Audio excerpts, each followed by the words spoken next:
గిరిజనుల అభివృద్ధి కోసం ప్రభుత్వం కట్టుబడి ఉందన్నారు సీఎం రేవంత్ రెడ్డి. గత పాలకులు గిరిజనుల అభివృద్ధిని పట్టించుకోలేదని ఆరోపించారు. రాష్ట్ర సాధనలో లంబాడాల పాత్ర మరువలేనిదన్నారు. కొందరు ప్రజా తీర్పును అవమానించేలా మాట్లాడుతున్నారని, అయితే తాజాగా వచ్చిన మున్సిపల్ ఎన్నికల ఫలితాలు తమ ప్రభుత్వ పనితీరుకు నిదర్శనమన్నారు CM Revanth Reddy. Group 4 teachers recruitment, doctors recruitment, nursing recruitment, ఈ విధంగా 70,000 ప్రభుత్వ ఉద్యోగాలు 2 సంవత్సరాలలో ఇచ్చినాం. దాదాపుగా 70,000ల్లో 85% పైగా ఎస్సీ ఎస్టీ బీసీ మైనారిటీలకు ప్రభుత్వ ఉద్యోగాలు ఇచ్చినాము. ఒక్కొక్కరి పేరు ఒక్కొక్క ఊరు వివరాలు ఇస్తా. ఎవరికైనా అనుమానం ఉంటే ఇక్కడున్న చదువుకున్న అధికారులతో పాటు ఎవరైనా నేను చెప్తున్న వివరాల మీద అనుమానం ఉంటే ప్రభుత్వం అధికారికంగా లెక్కలిస్తుంది. మీరు లెక్కబెట్టి చూడండి. ఇలా దళితులకు గిరిజనులకు నా సూచన ఒక్కటే, ఆనాడు ఉన్న పరిస్థితుల్లో కాంగ్రెస్ పార్టీ సంక్షేమము అభివృద్ధిలో ఒక విధానాన్ని తీసుకున్నది. ఆ శకం ముగిసింది. ఇవాళ నిజంగా నాకు మీకు భూములు ఇవ్వాలన్నా ఈ ప్రభుత్వం దగ్గర భూములు అందుబాటులో లేవు.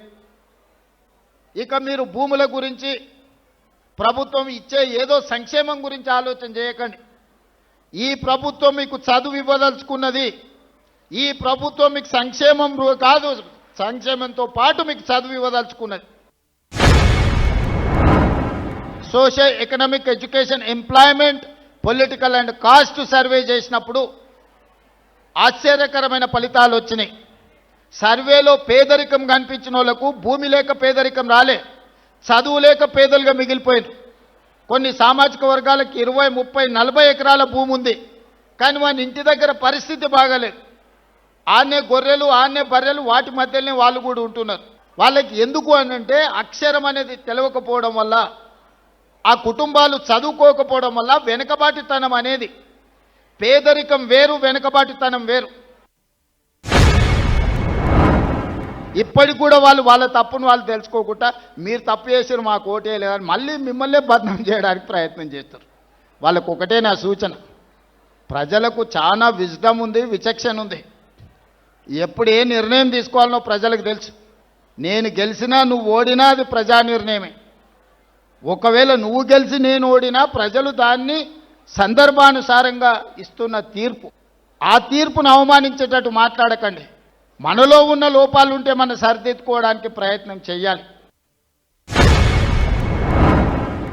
నేను అన్నీ చూసిన, జడ్పీటీసీ నుంచి ముఖ్యమంత్రి వరకు 20 సంవత్సరాలలో అన్ని హోదాలు చూసిన, కానీ ఎప్పుడు కూడా ప్రజలకు దూరంగాలే, పేదవాళ్ళకు వ్యతిరేకమైన నిర్ణయాలు తీసుకోలేదు. రాబోయే 20 సంవత్సరాలు కూడా ఈ పేదల కోసమే పనిచేస్తా, ఈ పేదల సంక్షేమం కోసమే పనిచేస్తా. మా లంబాడ సోదరులకు అందులో ప్రత్యేకమైన భాగస్వామ్యం ఉంటుంది. మా దళితులకు ఇవ్వవలసిన గౌరవం తప్పకుండా ఇస్తాము.